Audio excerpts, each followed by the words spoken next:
The city was already asleep when the girl stepped into the light outside the glass tower. Her shoes were too thin for the cold pavement, her jacket 2 sizes too small, and in her arms she carried a bottle wrapped in cloth to keep it warm.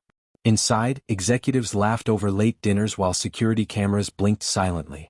She waited anyway. Hunger makes patience fearless. When the black car finally stopped at the entrance, she didn't flinch.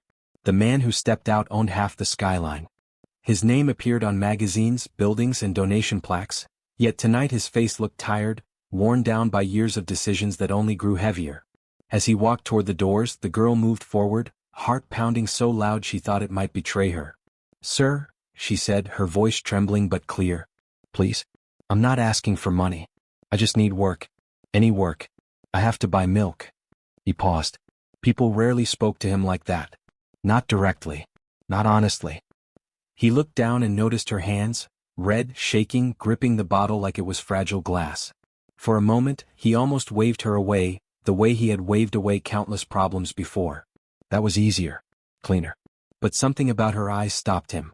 They weren't begging. They were pleading with pride still intact. "Work?" he repeated, surprised by how quiet his own voice sounded. She nodded quickly. "I can clean. I can carry things. I learn fast." She lifted the bottle slightly. "My brother hasn't eaten today." The doors behind him slid open, warm air spilling out, urging him back into comfort. His driver waited. Time pressed forward. Yet the billionaire stood frozen, caught between the life he controlled and the life standing right in front of him. In that silence, a single choice waited to be made, one that would not only change the girl's future, but quietly begin to rewrite his own. The girl followed him inside, every step careful, as if the floor itself might reject her. The building smelled of polished stone and expensive perfume, a world far removed from the damp stairwell she called home. She held the bottle tighter, afraid someone might take it away. People stared, unsure whether she was lost or brave enough to belong where she stood. He instructed security to bring food and warm milk, then surprised himself by waiting. He had meetings, messages, obligations that demanded attention, yet none felt urgent anymore. As the girl sat on the edge of a leather chair, she scanned the room, not with wonder but with caution. Comfort was unfamiliar territory. "What's your name?" he asked. "Lena," she replied. "My brother is Adam. He's very small." Her voice softened when she spoke his name, as if it carried all her strength with it. "How long have you been managing on your own?" The question escaped him before he could stop it.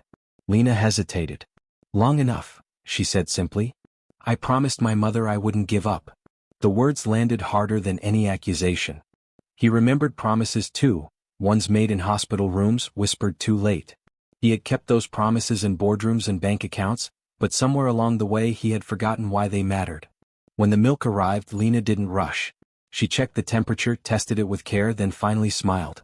It was small but real. He realized then that this was not about a job or charity. It was about dignity. About someone choosing effort over surrender. "You can stay for the night," he said at last. "Tomorrow we'll figure out what comes next." Relief washed over her face, but she didn't thank him the way most people did. Instead, she straightened her shoulders and said, "I won't waste this chance." As she was led away, he remained where he stood, unsettled. He had opened a door meant to stay closed, and something told him there would be no turning back. Morning arrived quietly, filtered through tall windows that had never seen a child's shadow. Lena woke before anyone else, sitting upright on the couch where staff had tucked her in. For a moment, panic fluttered in her chest, the old fear that this warmth was temporary.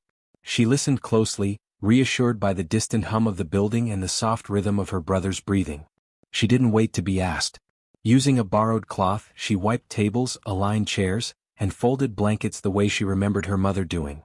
Every movement carried purpose. When the billionaire entered the common area, coffee in hand, he stopped short. Order had appeared where none was expected.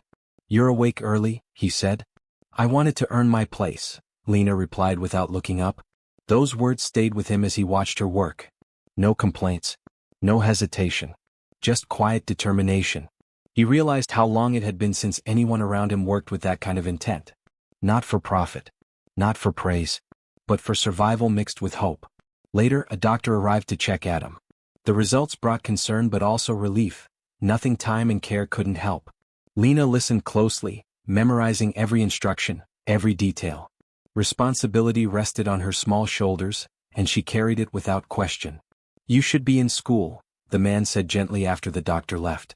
"I will be," she answered quickly. "I just need to get my brother safe first." Something shifted then. He saw not a child asking for help, but a leader shaped too early by hardship. He made calls that afternoon, schools, counselors, arrangements he had once delegated without thought. This time he stayed involved. When Lena thanked him, her voice was steady but her eyes shimmered. He felt an unfamiliar weight in his chest. Purpose perhaps. Or regret. For the first time in years, success no longer felt like numbers on a screen. It felt like a future quietly being rebuilt, one careful decision at a time. The first real test came sooner than anyone expected. A senior advisor questioned the decision, hinting that kindness could become liability. The man listened, nodding politely, yet his attention drifted to the glass wall beyond the office. Below, Lena sat in the lobby helping her brother stack plastic cups into careful towers. She laughed softly when they toppled, a sound that didn't belong in a place built on silence. "Send me the risk report," he said calmly, ending the conversation. That evening he invited Lena to his office. She stood near the door, hands folded as if waiting for judgment. He noticed how quickly children learn to brace themselves. "Some people think this is a mistake," he told her honestly. Her face fell but she didn't argue. "If you want us to leave we will," she said. "Just let me finish today's work." The answer caught him off guard. No pleading. No anger. Only resolve. He realized then that whatever strength she carried was not borrowed, it was earned. "You're not leaving," he said. "But things will change." He explained plans for school, support, and structure. Not favors but opportunities. Lena listened carefully, asking thoughtful questions, nodding as if absorbing a language she was determined to master. When he finished, she took a deep breath.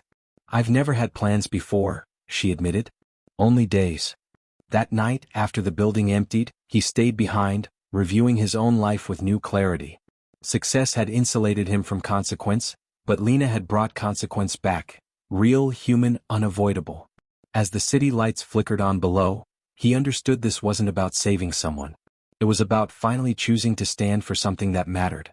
And once chosen, there would be no quiet return to the way things were before. Days passed, and Lena's presence began to ripple through the mansion in ways no one had anticipated. Staff whispered about the little girl who worked harder than most adults, the one who never complained, and who somehow made the air feel warmer, lighter. Even the billionaire noticed subtle shifts, his usual routines now punctuated by small interruptions. The sound of laughter, the sight of tiny hands arranging flowers in the lobby, or the smell of something baking in the kitchen he hadn't asked for. One afternoon, he found her sitting on the steps outside, notebook in hand, sketching plans for a garden she imagined on the rooftop. Adam played beside her, giggling as he balanced on the edge of the low wall. Her imagination was fearless, even in the face of scarcity, and it pulled at something long dormant in him, a memory of a childhood he had abandoned to ambition, of dreams deferred and promises unkept. "You're thinking far ahead," he said, startling her. "I like to imagine what could be," she answered simply. "Even if it doesn't happen, I have something to aim for." Her words struck a chord deeper than any business lesson ever could. For the first time, he questioned the walls he had built around his heart.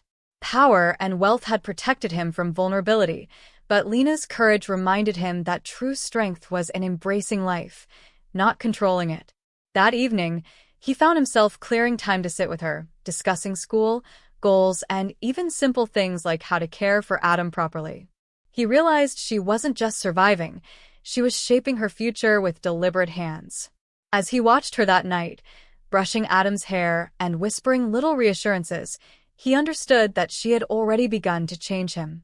The billionaire, who once measured success in numbers, now measured it in moments, and in every small victory Lena earned, he found a reflection of a better self he thought had been lost forever. The storm that had brought them together now seemed a distant memory, but the life-changing winds had only just begun. Weeks turned into months, and the mansion no longer felt like a fortress. It had become a place of quiet transformation. Lena adapted quickly, moving through the halls with a confidence that surprised even the staff. Adam thrived under her care, his laughter echoing through rooms that had once only known silence.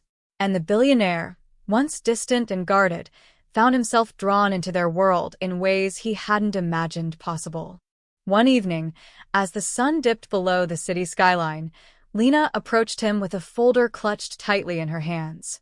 Inside were neatly written plans for organizing the mansion's library and even proposals for small community projects she had overheard in conversation. "I thought I could help," she said, eyes shining with determination. He studied her carefully, noticing the way her small frame carried unshakable courage. "You've grown a lot," he said softly. "Not just in skill, but in heart."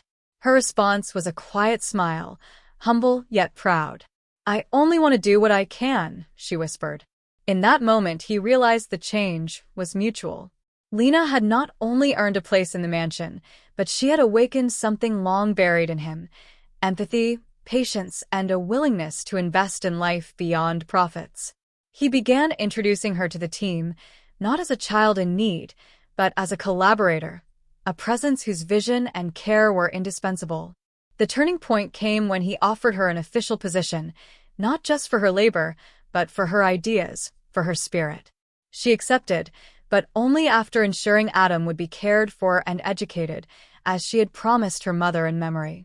The billionaire watched them leave the office together, realizing that one act of compassion had set in motion a chain of events that would forever change the course of 3 lives. That night, as the city lights glittered below the mansion, he understood that wealth could buy comfort, but true fulfillment came from opening one's heart. The girl who begged for a simple job had not only secured milk for her brother, she had brought hope, purpose, and a renewed sense of humanity into his life, proving that sometimes the smallest voices make the loudest impact.